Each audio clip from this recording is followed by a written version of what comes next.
And then, of course, you've done what I call the special game kind of events, because there's like a inning-to-inning, pitch-to-pitch commentator, and then y'all have various activities that go on, and that's usually you making those commentaries, whether it's the sumo wrestling, whether it's Willie racing the bases with the young kids, or whether it's other things going on. And you're also a master of improv, because that's the other way that I know you. So just tell me a little bit, for those that don't know you, I've feel a little bit about what I think of your background, but one, how you decided to be involved in this video game thing, and a little bit about your own entertainment background.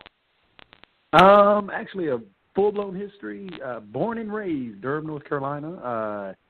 I grew up Old Farm neighborhood. I know most of you guys know where Old Farm is, sitting right there, right across the street from West Point on the Eno.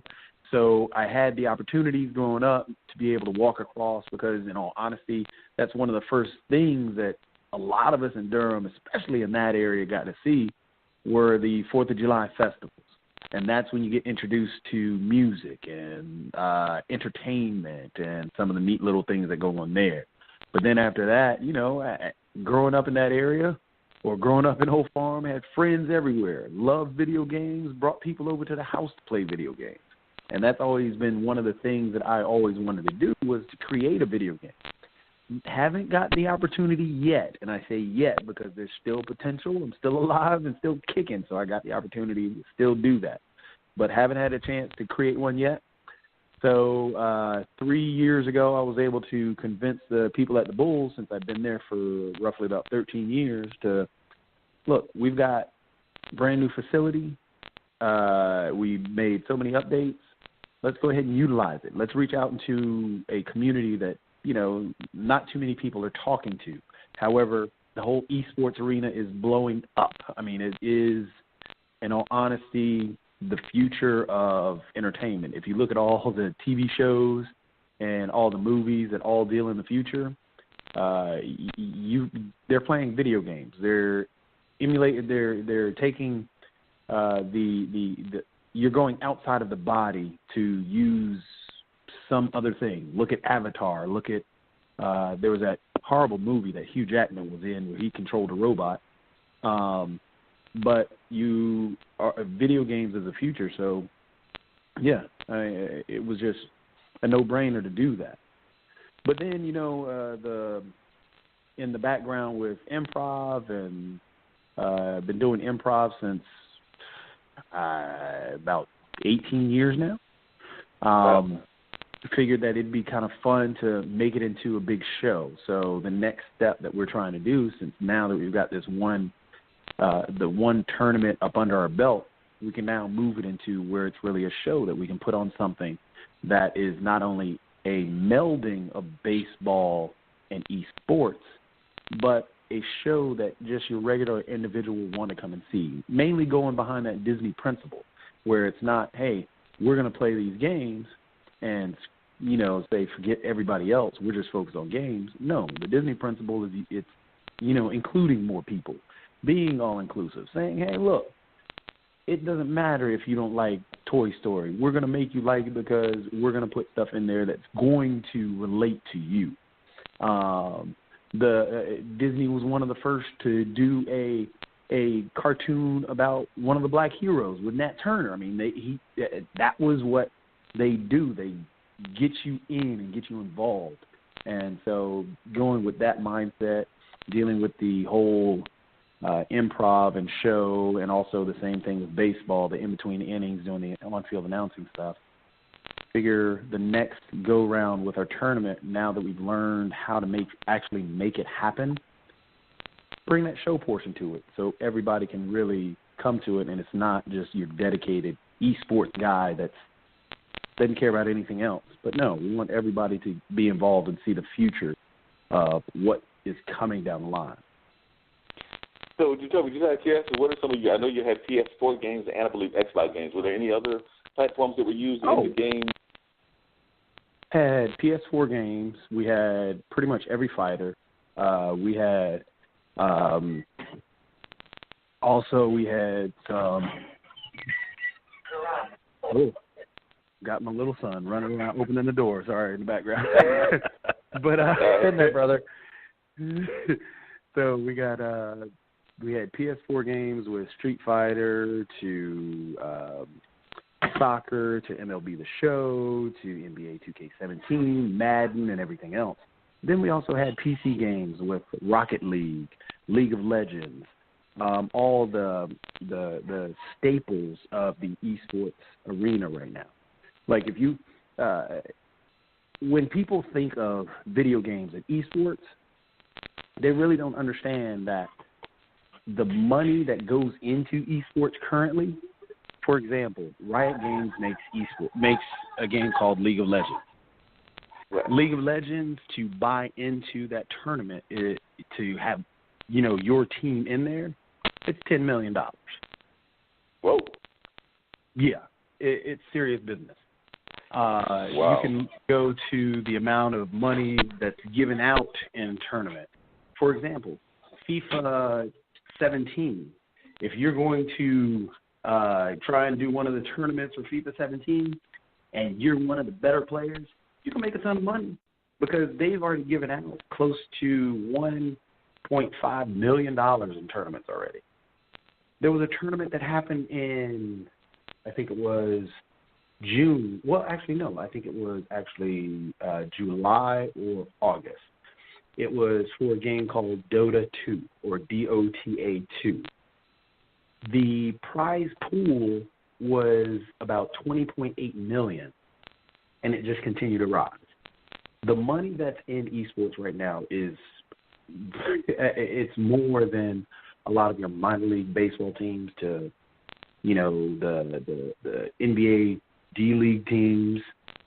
You're talking serious bucks with esports right now. And that was another reason why I wanted to bring that to Durham, because from New York to Miami, all the way out to the West Coast, there's really nothing. I mean, Charlotte's trying to do it now because they've gotten wind of what's going on. Raleigh wants to do it now because they've gotten wind and see that, okay, there's a huge future in it. So I figured we should jump on it, get to it first, and so we have at least 15 major developers in this area and get them on board with, making esports happen here. Because, I mean, just to give you a quick, reason why it was so imperative that I, wanted to get it going as soon as possible as well, not only to grab those companies, but with all the redevelopment that's going on in Durham, all the money that's being invested, there's been a division in Durham, and I want to fix that division, and I think through esports, that's a way that we can fix that. Because, again, talking about the money in esports, if you look at the kids that we keep talking about are getting left behind, a lot of times we end up seeing them playing video games, wasting time, doing a lot of that stuff. And as you notice, I use the term wasting time. Well, let's turn that wasted time into something that can really be, profitable, and a way for them to have a career, an opportunity. Because the only reason that a kid is seen as at risk is because they figure that there is no opportunity for them. So they take the risk to do whatever they can to make that opportunity happen. Well, let's help them out with that. And like I said, in my mind, it was like, okay, well, this could be, instead of the pathway to prison, no, let's make a pathway to success by showing them, okay, you can make money playing video games. We can bring these developers to Durham, have the developers teach these kids how to get into making a video game by teaching them art is very big. A lot of our kids love drawing. Why can't we teach them art? Why can't we give them the professionals telling them, look, draw for a video game. You can make tons of money doing that. Figure out how to code, how to, write the actual video game, how to design the levels. These are all little bitty things that are easy to do. Well, relatively speaking, of course, but they're easy to do, and it's something that could attract a lot of the kids, and they could get a different pathway. And a lot of these companies do a lot of hiring. There's a company called Digital Turbine that's based out of the American Tobacco. They're looking for app developers. If we can give these kids the opportunity to, okay, come to a function, learn a little bit about app development, get hooked on that, maybe keep them with some either YouTube videos that they can go to the local library and learn more about app development, figure out how to do it. Then we could take those companies like Digital Turbine and say, hey, look, we've got this pathway, we've got this whole funnel of kids that come through that are trying to learn these things. Let's create an internship program just for these kids. So now you got a new pathway coming through. So yeah, that's not to ramble on about, right. The other stuff that was behind my mind and trying to get this thing going. But, West Virginia, when they were trying to help out the coal miners that had lost their jobs, there was a company that decided they were going to retrain these coal miners to do programming. It's slow, but the ones that they have gotten into programming have done well. They've changed jobs, or they've actually gotten jobs, and they're, doing well for themselves, not struggling like a lot of the coal miners that are struggling without positions. So, yeah, why can't we do the same model and use the companies that are around, attract the kids through video games, create that pathway, and make them understand, hey, look, let's try something new. So, that's there are a lot of folks that are definitely into the video games, that's for sure.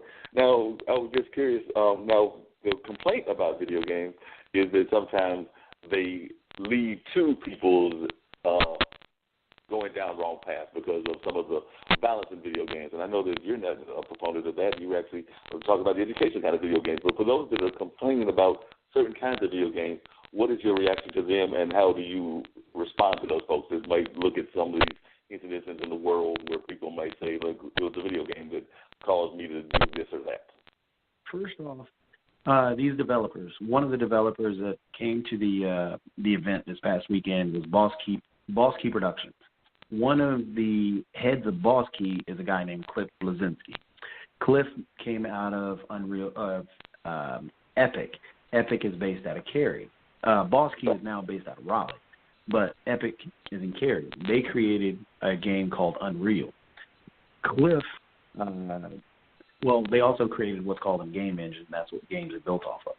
But then Cliff came along. Cliff created a game called Gears of War, one of the most violent games you can think of. But the thing is, what these companies also do, which is never really reported on, is that they do not only focus groups, but they also hire out to find out how the game affects, different individuals. So they do their research. And you still have the individuals that say, well, it still affects. Well, truthfully, everything does. Everything has an influence on everybody. From music, if you listen to rap or, the death metal, some hard rock stuff, even some soft rock stuff, whatever you listen to on a regular basis is going to desensitize you to whatever you're watching. So in a sense, yeah, of course, everything has an influence. But it's up to the individuals, from the mentors to the parents, to just an older friend, to get through to the individual who's stuck on that video game that this is entertainment. Because you can have that same kid who goes out and bullies 15 people who got stuck listening to, a bad song, or watched a movie that they thought that was cool to go out and do that, or they played a video game. But the tough part is we're always looking for a way to blame something for a kid's bad behavior, rather than let's discuss why this kid is really thinking that there's nothing out here for him. Just as I said, the at-risk kid, he sees there's no opportunity. Why does he see there's no opportunity? It's not from a video game telling him there's nothing he can do. It's not from a song saying that there's nothing he can do. It's from society itself telling him, hey, look, you're not really worth anything. So instead of us doing that, let's go a different route. Again, it's all about trying to get to get inside the kid's head to help him